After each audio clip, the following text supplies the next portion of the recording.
Monique here, Little Gems Creations 1. Today we are going to be hiding yarn ends. So to do that, you're going to want to turn your project inside out. You're going to need your darning needle or your yarn needle, whichever kind of needle you prefer.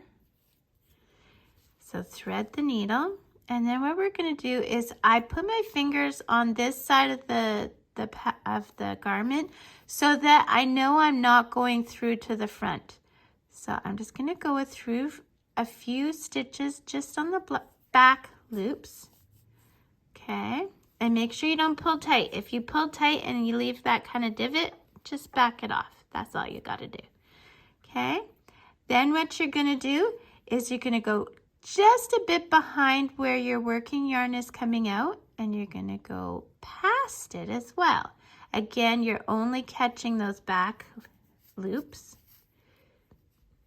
and you're going to do that a few times. This is called a back stitch. I used it all the time when I did cross stitching, and it just makes it so that your yarn or your thread or whatever the case may be is nice and anchored, but you don't have to tie a whole bunch of knots. So there we go. I used up my yarn. Give that a snip and go on to the next yarn end. So thanks so much for watching. I hope that helped you out. If it did, hit the like and don't forget to subscribe. I do all kinds of tutorials. I try and do new tutorials every Thursday. Thanks for watching. Bye now.